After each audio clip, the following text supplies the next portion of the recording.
नमस्कार, मैं रश्मि शर्मा और आप देख रहे हैं वीके न्यूज। चीन ने सीमा पर भारत को छेड़कर अपने जीवन की सबसे बड़ी भूल कर दी है और उसके बाद भारत ने जब चीन को आर्थिक, सामरिक और कूटनीतिक मोर्चों पर घेरना शुरू किया तो चीन की हालत दुनिया में पाकिस्तान की तरह हो गई है।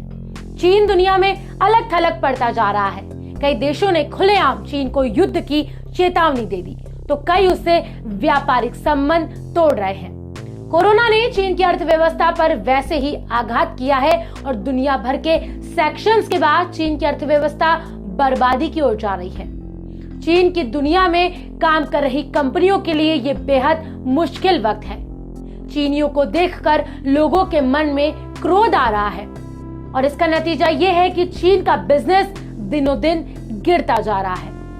खासकर भारत में बायकॉट चीन की मुहिम काफी जोर पकड़ चुकी है और नतीजा ये है कि चीनी सामान पर लगभग यहाँ प्रतिबंध लगा हुआ है। गैर जरूरी सामानों का व्यापारियों ने चीन से आयात बंद कर दिया और जो जरूरी भी हैं वो दूसरे देशों से मंगवाया जा रहा है। सरकार पहले ही चीन के 59 एप्लीकेशंस को बैन कर चीन पर करारा आघात कर चुकी है। इसके बाद सरकार ने कई चीनी कंपनियों के टेंडर रद्द कर दिए और सरकारी विभागों में चीन से आने वाले सामान पर प्रतिबंध लगा दिया है।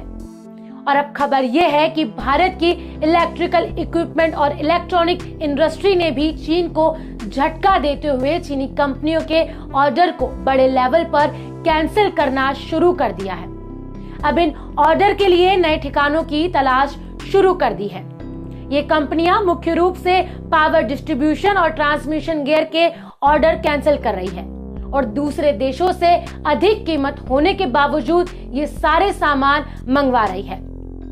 मतलब देश हित के लिए ये कंपनियां ज्यादा पैसा चुकाने को तैयार हैं, लेकिन चीन को सबक सिखाना चाहती हैं। इसीलिए चीन का भारतीयों के स्वाभिमान के आगे सस्ते वाला दांव भी फेल हो रहा है, क्योंकि चीन को ये गुमान था कि वो प्रोडक्शन हब है और वहां दुनिया का सबसे सस्ता सामान बनता है। इसीलिए भारतीय सिर झुकाकर सस्ते के चक्कर में उसका सामान खरीद लेंगे, लेकिन भारत के लोगों ने उसके इस गुमान को भी चकनाचूर कर दिया है और उसे बता दिया है कि भारतीयों के लिए उसका स्वाभिमान सबसे ऊपर है।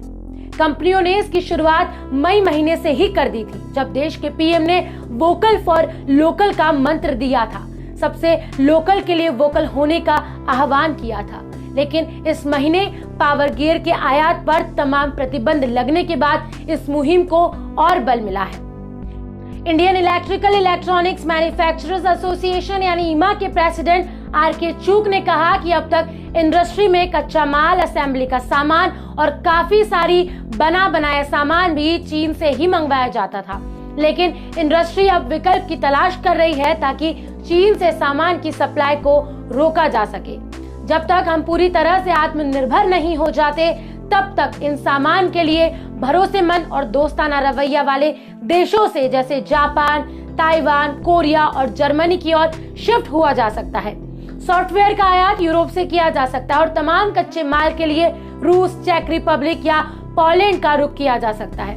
हमारे सदस्यों ने मांग के लिए अन्य देशों का रुख करना भी शुरू कर दिया है।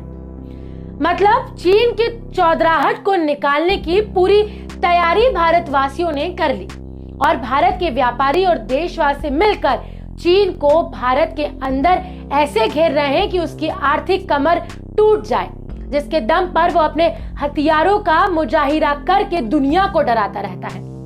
इलेक्ट्रिकल इक्विपमेंट और इलेक्ट्रॉनिक इंडस्ट्री के इस कदम पर आपकी क्या राय है? कमेंट बॉक्स में मुझे जरूर बताएं। वीडियो को लाइक और शेयर करना ना भूलें। जय हिंद, वंदे मातरम।